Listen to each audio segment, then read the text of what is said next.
Hello and welcome. You are listening to the Happier Life podcast. I'm your host, Clare Deacon. After deciding survival wasn't enough, I set out on a path to live my best life. I wanted to thrive. Now I'm on a mission to support others. Think you're not good enough, confident enough, brave enough? I'm here to tell you you are, and you can achieve anything. This is your time, so let's do this. Hello and welcome to the Happier Life podcast, where we talk about life beyond survival because, let's be real, you weren't meant to just cope your way through this life. I'm Clare Deacon, your host, positive psychology coach, therapist, and a very human reminder that it's okay not to be who you once were. So today we're diving into a question that can feel heavy and confusing and even a little bit terrifying. Who am I now? Because when you've been through trauma, whether it's grief, burnout, the end of a relationship, or simply the slow erosion of yourself while tending to everyone else, it doesn't just shift your circumstances, it can shake your identity. It stirs everything you thought you knew about yourself. The version of you before might have felt more confident, more certain, more clear, more adventurous on where she was going. And now you might look in that mirror and barely recognize yourself. You might feel like you've woken up in someone else's life, like you've landed in unfamiliar territory with no map, no compass, and a deep ache for something that feels like home. And I want you to know that having these feelings doesn't mean that you are broken for feeling that way. In fact, for many people I work with, this moment, this questioning of self and identity is the very reason they reach out. Now, sometimes it's triggered by a sudden change, a bereavement, a breakup, redundancy. Other times it's less dramatic, but just as unsettling. Children leaving home, a career path that doesn't quite fit anymore, and that quiet ache of wondering, is this all there is? And for those who arrive at this place after trauma, it can feel like the ground beneath you has completely given way. Everything feels uncertain, like you no longer know who you are without the role that you played, the relationship that you had, or the identity that you had clung onto in order to survive. But here's what I want you to hear in this moment and in this episode. This isn't the beginning of some kind of breakdown, it's the beginning of your breakthrough. It's your first sign of spring, if you like, a quiet, sacred invitation for you to bloom again in a way that's more honest, more grounded, more you than ever before. So if you've ever whispered to yourself, where did I go? This episode is for you. We're going to explore why trauma affects your sense of self, including life, really, how to stop grieving the old you and start reconnecting with the new one. We're going to look at what it means to rediscover your values, your passion, and your purpose, even if they look completely different now to what they once did. So, take a deep breath. You haven't lost yourself. You're just coming home in a new way. So let's talk about it. So why does your identity shift after time and struggle? So let's begin with this. You don't have to have lived through a dramatic, life-altering trauma to feel like you've lost yourself. Sometimes it's the slow accumulation of stress, the quiet grief of unmet expectations, an exhaustion of being everything to everyone else but to yourself. Because Life has a way of pulling us away from who we are. Maybe it was for a season where you had to be strong for someone else. Maybe you spent so long surviving that you forgot how to live. Or maybe something happened, a loss, a change, a moment where the ground beneath you really shifted. And suddenly that version of you that once made sense just doesn't anymore. And here's the thing, this doesn't mean you're broken, you're weak, or a failure. It means that your mind and your body are doing exactly what they were designed to do. They're designed to adapt, to manage your energy, to focus where you need to be. You become who you need to be in order to be safe, to get through, to remain part of your community, to remain part of that group. You shape yourself ready for survival. You focus on keeping the peace and staying safe and holding it all together. But when we live like that for too long, you can begin to stop trusting your own voice. You stop doing the things that once lit you up because they feel pointless or distant or selfish. You become who the world needs you to be, and you forget who you were before the world told you who it wanted you to be. And after a while, you look in the mirror and you wonder, where did I go? If that hits home, I want you to know this. You're not lost. You're not behind. You are becoming. Your sense of self didn't vanish. It's been waiting for the storm to pass long enough for you to feel safe enough so that you can really bloom and rise again. You don't need to go back to who you were. You get to become who you really are. And maybe for some of you, will be for the first time. So, rediscovering who you are. Let's talk about the discomfort of not quite recognizing yourself anymore. You might find yourself thinking about the old you, the version of you who felt lighter or more hopeful, more carefree, the one who didn't second guess everything or feel so fragmented. And yes, it's okay to miss her. She was real. She kept you safe. She mattered and she carried you through a lot. But here's what often gets missed, that version of you wasn't the whole you.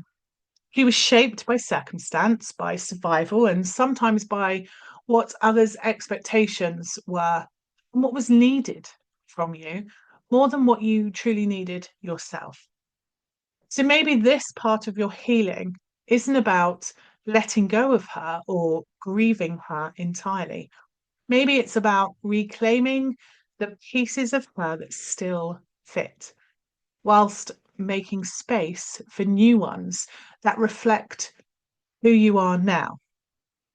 Because this isn't about going backwards, it's about choosing forwards with intention. It's about asking, who do I want to be now?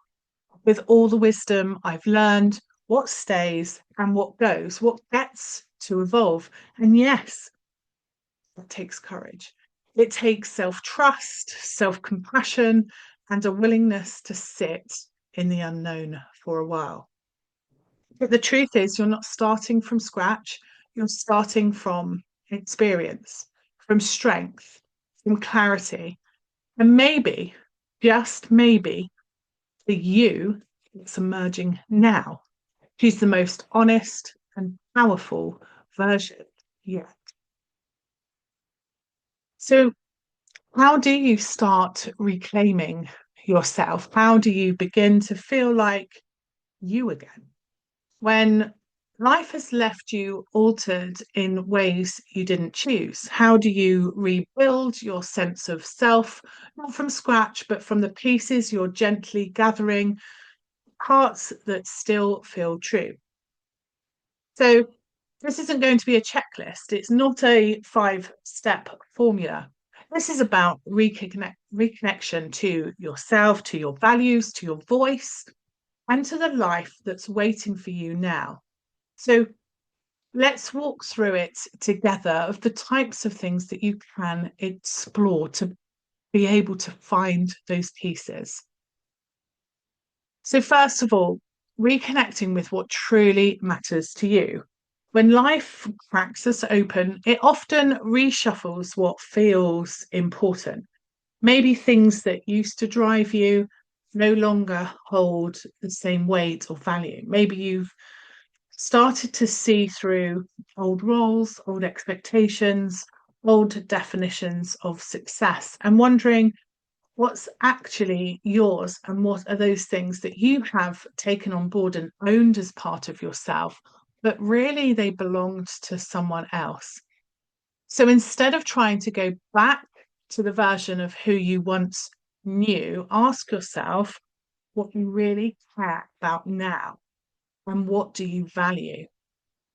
Not because of something you were told or because the expectation of those around you, but because it feels really true to you, that instinct. Let's reconnect to where that instinct sits in you and start to trust her again. What feels like it fits and what feels like it no longer fits. This is the beginning of alignment. Maybe you used to chase approval and now you just crave peace and calm. Maybe you used to fill every minute with doing, and now you're learning the art of simply being. Maybe your identity used to be built around helping others, and now you realize it's your turn to receive. This isn't selfish, this is really sacred. This is you reclaiming your right to choose what matters. Now, from this way forward, this is how you build that version of you.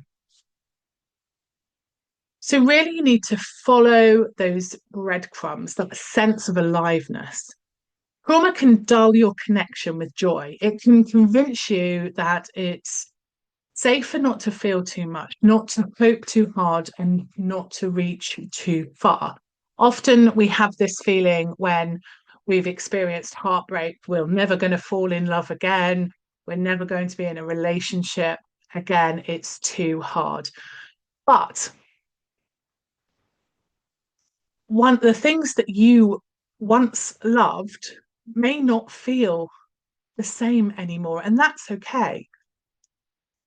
It's part of a process of rediscovery, of you looking at those things with some gentle curiosity of when do I feel a flicker of interest? Am I ready to give up those things, or do I want to take them forward? What makes you lose track of time, even just a little bit? Where do you get absorbed and engrossed into activities? Where do you find the most pleasure in whose company? And what activities are you doing? And if you don't know yet, that's okay. Most of my clients will probably tell you that we've come to this point at some part of their journey. Well, I'll explain. It's like putting together the pieces of a jigsaw, and we don't necessarily have the box. We don't know what pictures on it, and we have to trust in our judgment to bring those pieces together and allow that picture to evolve. So sometimes joy doesn't just come rushing back. Sometimes it arrives in small whispers, in half remembered longings, in the tiniest of pull towards something new. Let yourself follow those breadcrumbs. Let yourself try. You are allowed to evolve and you are allowed to test and trial different things. So the next part is about taking the mask off, even just a little. And I've done a previous episode all around the masks that we wear. So if you've been hiding parts of yourself, shrinking, editing, performing, you aren't alone. That mask was there for a reason. It protected you when you needed it to. But what once protected you may now actually be what's keeping you disconnected. So ask yourself, where am I still shape shifting to make others comfortable? What parts of me have I hidden away? Who gets to see the unfiltered version of me? And how can I let more of her out into the light? You don't have to rip off that mask all at once. That's not what we're about. We do things safely, in a way that manages our nervous system. We'd start with small moments. Start with yourself. Each time you let your truth be seen, you send a message to your nervous system to learn that it's safe to be you. Authenticity isn't about being loud and doing some whole new arrival of some great makeover. It's about being real, and there's nothing more powerful than that. So take it step by step. The next part of this is about choosing who you want to be next. This might be the most freeing part of all because you get to choose. And this time round, you're choosing that based on the wisdom and knowledge experience that you've had.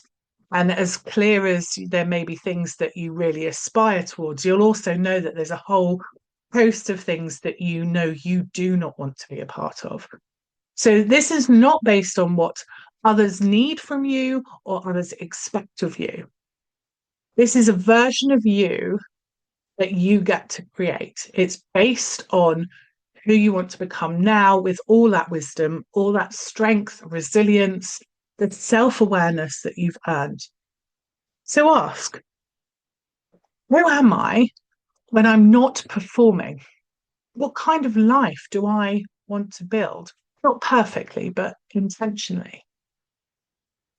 Who do I want to grow into from here?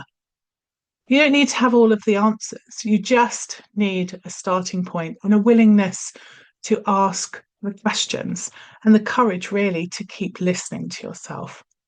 Because this isn't about finding yourself as though you were ever truly lost. This is about coming home to yourself one choice at a time. Reclaiming your identity isn't about going back, it's about becoming. It's about peeling back those layers, taking off those things that no longer fit, and rediscovering the parts of you that feel true. As I've spoken about many times, my book is called Blooming Happier. It's about lifting those layers of opening up so that you can really bloom. So it's about putting what you've learned, what you value, and what you're ready to create moving forward. So let this be your reminder. You don't need to return to the former version of yourself. You get to choose who you want to become now.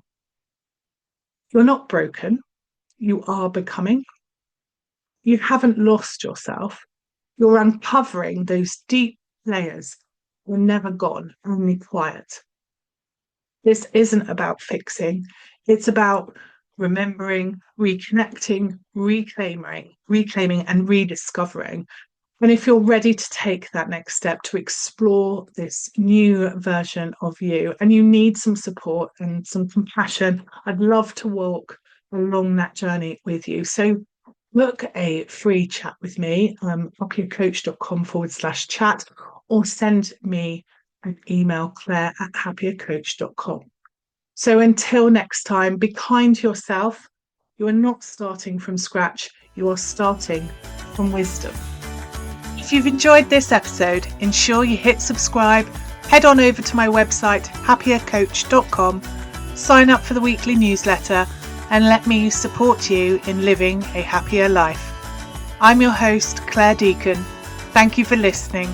Have a fabulous day.